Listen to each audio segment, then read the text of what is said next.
Germany is in shock after a driver plowed his car into a busy Christmas market in the city of Magdeburg, killing at least 2 people and injuring more than 60 others.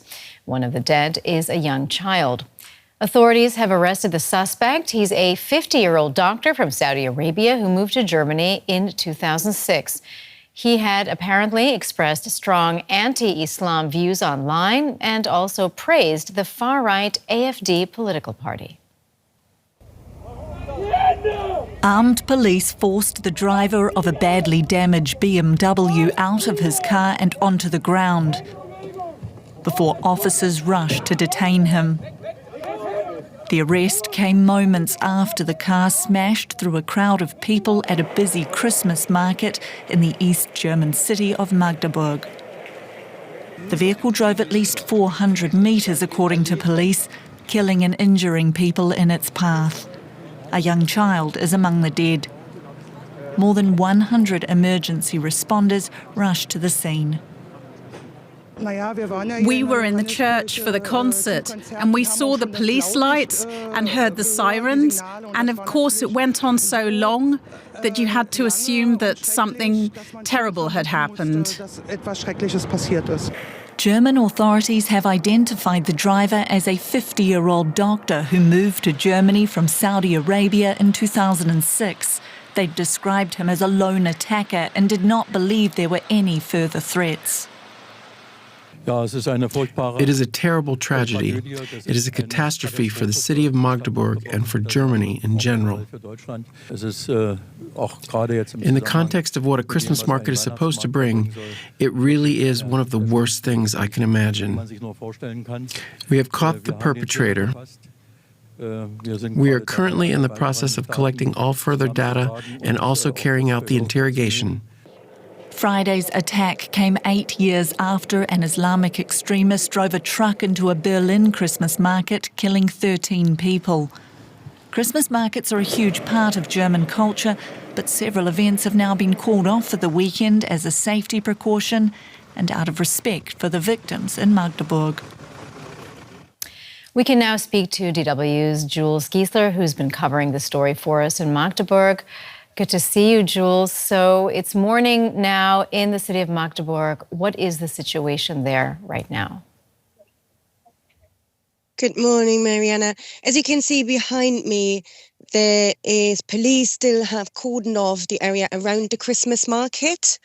There is still heavy police presence on the streets, but you can get closer to the market now, but there is still a criminal investigation going on. Slowly, the city is waking up. You do see more people in the streets and more people also coming to the city centre. Apart from that, public transport is slowly starting to run again, although in the city centre where we are right now, there's still no stops. As you can see, the tram lines behind me, there's still no operating here, and also slowly traffic is starting again around the area, but the city centre in itself is still pretty quiet. And Jules, I know that you arrived in Magdeburg last night. I know you've been speaking to many people. What have they been telling you? People here are still absolutely under shock. The locals I could talk to, they actually had difficulties to find words for what has happened. And I think many people here still don't really understand what actually has happened. People are devastated, they are angry, they are sad, they voiced their despair to me. And some of the people also really reacted sensitive when asked about the incident, because it was highly traumatic. And at the moment, in a local hospital nearby, there is a psychological service in place where relatives of the victims and people affected by it can go to find the help and support needed. I imagine people are especially shocked because Christmas markets are a place that generally do have quite a bit of security. What was the security situation like at the Magdeburg market? Do we know how this man was able to drive into the crowds so far?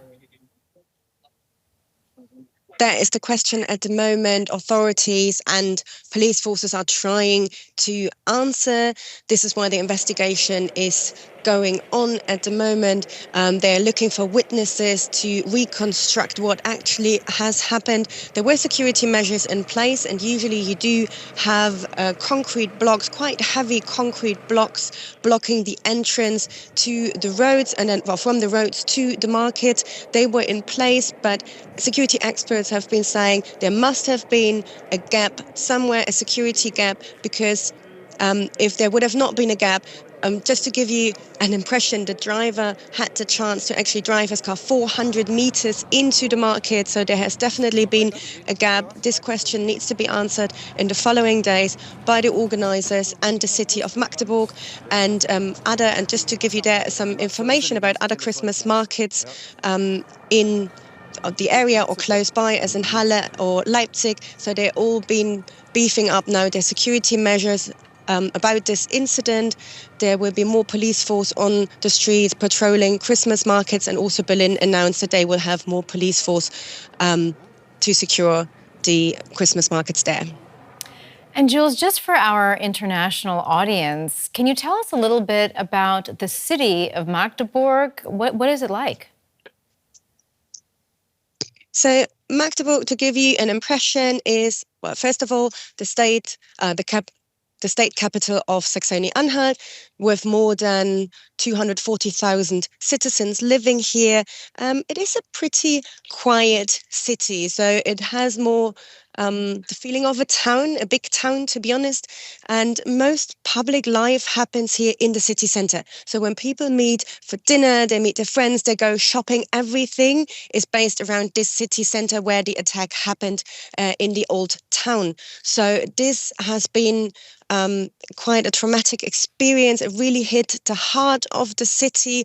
And also, I mean, it was the Friday before Christmas, so we need to bear in mind many people had their last working day of the year. They wanted to celebrate this. They went to the Christmas market. It was crowded, and they were looking forward to Christmas. And now we do have a city in despair and under shock. That was DW's Jules Giesler reporting for us from the city of Magdeburg. Jules, thank you so much.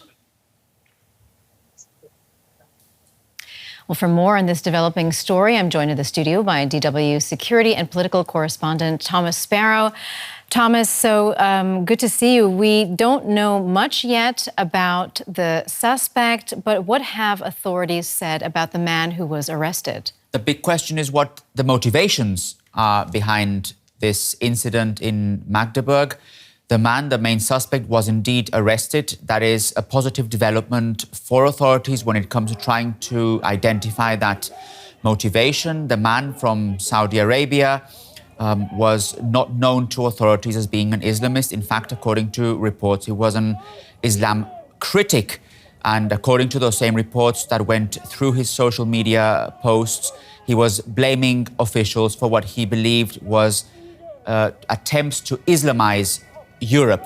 Now, all these pieces of information are now being put together by authorities to try and find that key question, to try and answer why this actually happened. The reasons behind this and why this is so important is because once the motivation is in place, the political implications will also become clearer. So basically, authorities will know how to react once they know what the exact motivation was. It is still very early hours after that incident in Magdeburg to exactly know what the man did, what the main suspect did. But authorities, I believe, are indeed looking at different possibilities. One is, as I mentioned, going through his social media posts, going through interviews that he might have given in the past. A second aspect mentioned by also reports is that authorities looked or searched his apartment not far away from Magdeburg to try and see if they can find any clues there. So what's happening now is all these different pieces of the puzzle are slowly coming together. Well, one other thing that authorities did mention, at least initially, was that they believe he was a lone attacker, so he acted independently. Thomas, how could they come to this conclusion this quickly? Well, I don't think it was a specific conclusion. I think they made that announcement based on the information that they had at the time, which was not information that had all the pieces of the puzzle, as I already mentioned. So based on the information that they had at the time, and again, this only happened last night, authorities believe that he was acting alone, that the suspect was acting alone. However, as the investigation progresses, it could become clearer whether in fact the man was acting alone or whether there was any kind of network supporting him. But again, it is still too early to determine that, and authorities mentioned that based on the information that they had, they thought he was acting alone. There has been, however, criticism already from security experts saying that maybe it wasn't the best decision to come to that conclusion so quickly. Well, sadly, this is not the first time that a Christmas market was attacked in Germany. We had, of course, here in Berlin about 8 years ago, another attack on a Christmas market with many people killed. How did this suspect manage to bypass security? Because I assumed that especially since this major attack in Berlin, that really Christmas markets in the country have enormous amounts of security. They do indeed, and I visited several in the last few days in different parts of the country to try specifically and look at those security measures. You can see bollards at the entrance, those blocks that Jules mentioned. You can see police presence. I saw that myself when I visited these Christmas markets. So the big question here from that perspective is how this suspect managed to drive his car those many, many meters and affect so many people. So this is going to be one topic that is going to be hotly debated in the next few days. I expect a lot of criticism also towards local authorities and also a debate as to whether security in the country, especially for public spaces like Christmas markets, is enough or whether more security is needed. Already there are initial steps taken by Christmas markets in the region, but that's the immediate impact. Those are the immediate steps. The big question is whether this will have any more long-term implications when it comes to understanding how public spaces in Germany have to be protected. Well, another hot topic, I imagine, might be the fact that this man was an immigrant to Germany. We've mentioned he came from Saudi Arabia, though he has been in Germany for nearly 20 years. Thomas, do you think this element could somehow be significant in also perhaps the elections coming up in February? The elections are coming up in February, those early elections, and basically all the different parties are now in political campaign mode.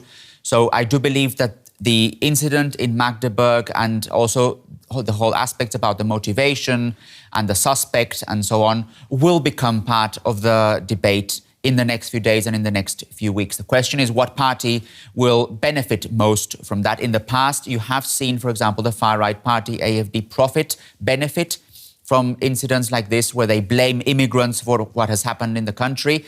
But in this particular case, it seems that the man was actually a supporter of the AfD. So it will be interesting to see whether the AfD uses this or actually distances itself from it because the man was apparently a supporter of the AfD. In any case, it will be part of the political debate, that for sure. All right. Thank you so much. That was DW security and political correspondent Thomas Sparrow. Thomas, always great to hear your insights.